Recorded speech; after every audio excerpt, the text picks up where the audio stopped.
Assalamualaikum warahmatullahi wabarakatuh. Saya Yudi Pramuko, tukang donat dari para YouTuber tertua di semesta.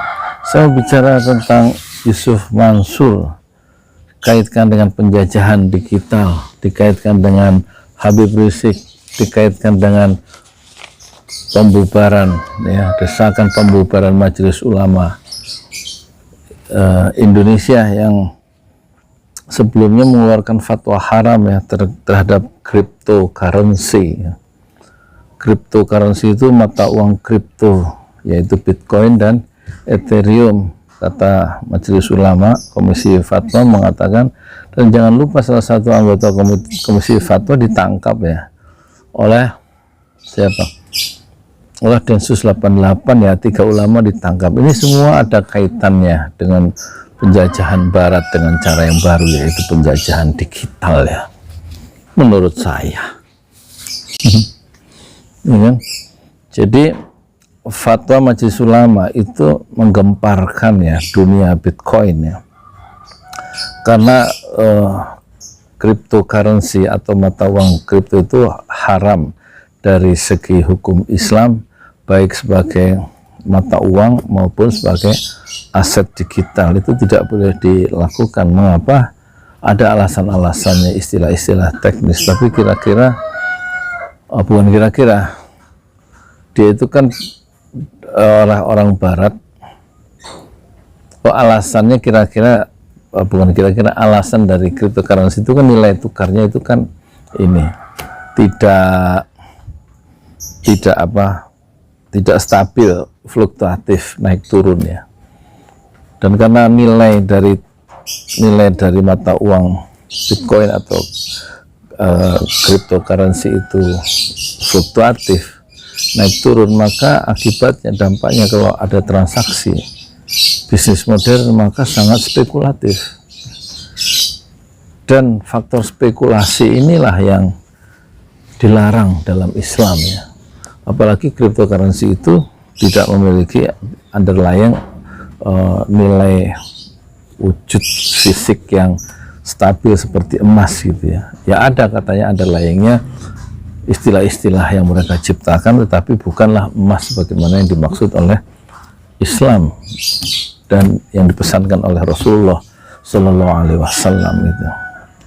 Jadi mengapa ada cryptocurrency yang kemudian memancing Majelis Ulama untuk dibubarkan? Cryptocurrency ini kan sebenarnya satu sistem mata uang digital yang dirancang untuk alat tukar global, ya, menggantikan dolar sebagai alat tukar yang katanya tidak adil, ya. Mata uang antar negara, nilai tukar mata uang itu kan cenderung tidak adil antar negara. Itu katanya kemudian diciptakanlah cryptocurrency.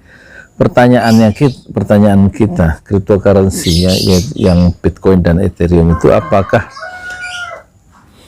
satu sistem pembayaran digital yang adil? Dan pertanyaan kedua, apakah cryptocurrency itu cukup bisa dipertanggungjawabkan berdasarkan syariat Islam? Dan itu unsur-unsur itu yang sifatnya ada ketidakadilan, ada goror, ada doror, ada qimar, itulah yang menjadi pertimbangan Majelis Ulama untuk mengharamkan cryptocurrency. Dalam konteks itu, kepentingan ekonomi di global yang antek-anteknya ada di Indonesia murka dan minta, kira-kira secara halus, ya, minta Majelis Ulama dibubarkan, ya. Saya ngelihat dari segi itunya ada unsur politik, apalagi negara-negara barat dengan gencar itu kan mendorong pemerintahan di negara-negara Islam untuk membuat aturan umum supaya menggunakan cryptocurrency. Hanya tiga negara Islam menolak, ya. Satu, hujan nggak? Gerimis pakai payung atau? Yang menolak itu pertama Turki, menolak cryptocurrency. Dan kedua Iran. Yang ketiga yang menolak cryptocurrency adalah karena tidak sesuai dengan Islam adalah Mesir. Dan yang keempat adalah Majelis Ulama yang mengeluarkan fatwa haram itu. Jadi kita mengerti sekarang ada desain global kenapa HTI Hizbut Tahrir Indonesia itu dibubarkan satu-satu, kemudian Front Pembela Islam dibubarkan, Habib Rizik dipenjara. Itu pendukung-pendukung syariat Islam ya, termasuk pendukung syariat Islam dalam bidang ekonomi.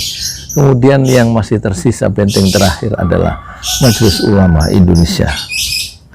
Jadi kalau Majelis Ulama Indonesia itu dibubarkan, tidak ada fatwa-fatwa yang sifatnya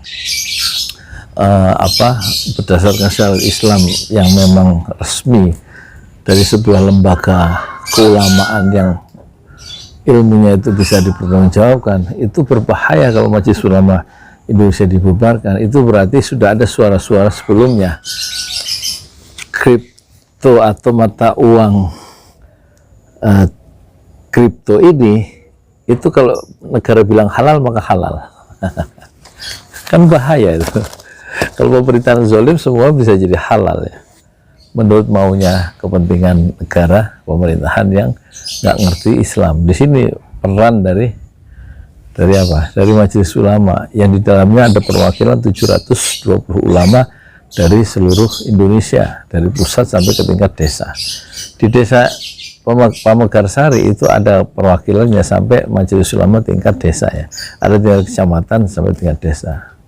Dan itu semua kan tergabung dalam Majelis Ulama Indonesia. Ada Majelis Ulama Provinsi, ketuanya Dr. Mukri Aji ya, Bogor maksud saya, Kabupaten Bogor bukan provinsi. Dan nanti ada Provinsi Jawa Barat, misalnya Pak Kiai siapa, Miftah Farid ya. Bayangkan kalau Majelis Ulama itu dibubarkan, suara yang menyuarakan aspirasi ekonomi Islam itu harus lewat siapa? Dan tentu penjajahan digital akan mudah tumbuh subur di negara-negara Muslim, itu khususnya Indonesia.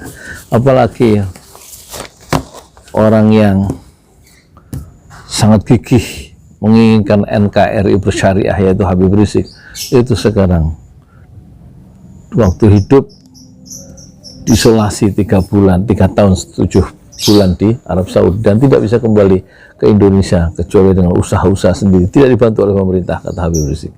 Dan setelah tiba 10 November 2020 diburu sebulan kemudian tanggal 7 Desember 6 pengawalnya dari Laskar Front Pembela Islam dibunuh luar biasa oleh pemerintahan yang zalim.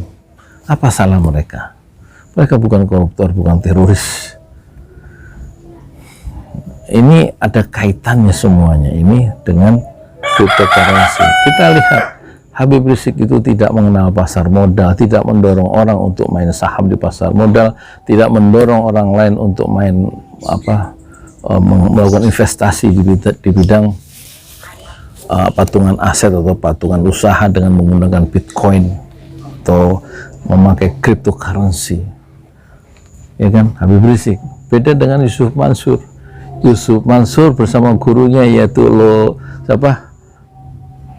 Lo Keng Hong itu memiliki saham di MNC ya. Apa kata gurunya Habib Rizik tentang pasar modal? Harta karun, apa istilah? Harta karun kekayaan terbesar ada di pasar modal, bukan di bawah laut. Nilainya sangat nyata dan transparan, kata Lo Keng Hong ya, guru investasi dari Yusuf Mansur. Lo Keng Hong itu adalah Warren Buffett-nya Indonesia. Tokoh investor dunia adalah Warren Buffett yang umur 84 tahun masih hidup, orang paling kaya di dunia karena saham. Dan itu ada muridnya yaitu Lo Keng Hong ya, Warren Buffett-nya Indonesia, main saham kerjanya. Ya tentu tidak ada nilai-nilai Islam di situ, kan tidak ada perspektif Islam. Yang penting cari untung meskipun bisnisnya adalah spekulatif yang dilarang dalam Islam. Dan guru dari Yusuf Mansur adalah Lo Keng Hong. Lo Keng Hong tadi mengatakan harta karun kekayaan terbesar ada di pasar modal, bukan di bawah laut. Nilainya ya sangat nyata dan transparan. Sangat disayangkan bila ada orang tidak mengenal pasar modal. Bandingkan dengan ucapan Habib Rizik, berjuang itu penuh dengan fitnah, maka kukuhkanlah hati agar tidak mudah patah, agar tetap istiqomah fi sabilillah. Jadi dalam konteks pertarungan paradigma inilah ya orang kemudian mendesak dibubarkannya Majelis Ulama Indonesia yang sudah mengharamkan cryptocurrency, mata uang digital, untuk dijadikan mata uang dan komoditi dan aset digital itu diharamkan. Jadi ini pertarungan yang masih panjang, dan kita berharap Yusuf Mansur itu kembali untuk menggunakan dan mempromosikan dinar Islam sebagai alat tukar dunia menggantikan dolar, bukan justru memperkukuh ya sistem ekonomi dan sistem keuangan digital yang menjajah Islam, menjajah paradigma Islam. Hendaknya Yusuf Mansur kita harapkan mengubah haluannya untuk bergabung bersama Umar Ibrahim Fadilo yang berusaha mengembangkan sistem pembayaran elektronik berdasarkan dinar Islam, berdasarkan emas dinar Islam ya, yang disebut elektronik dinar. Itu yang diperjuangkan ya. Satu sistem pembayaran elektronik yang berbasiskan syariah Islam. Tapi pertanyaan kita, mungkinkah paradigma atau pemikiran-pemikiran falsafah hidup Yusuf Mansur bisa kembali ke syariah Islam dalam bidang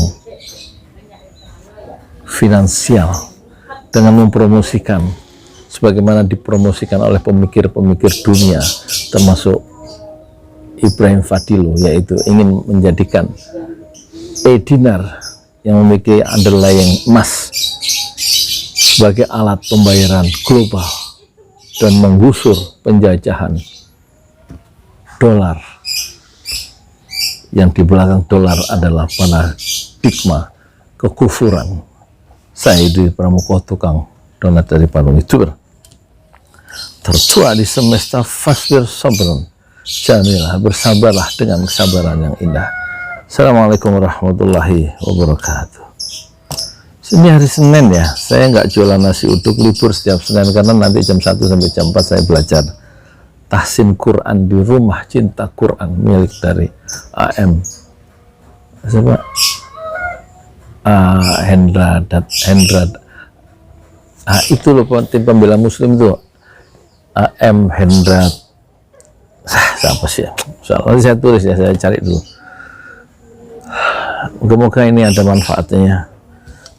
Moga-moga kita tidak kembali menggunakan cryptocurrency, Bitcoin dan Ethereum yang sudah mulai ada pendukungnya, dan itu adalah bagian dari penjajahan digital yang dikembangkan oleh orang-orang barat yang masih mengharamkan, yang masih mendukung riba.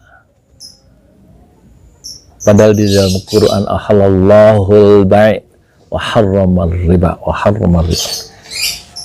Allah menghalalkan jual beli dan transaksi bisnis, tetapi Allah mengharamkan riba. Assalamualaikum warahmatullahi wabarakatuh.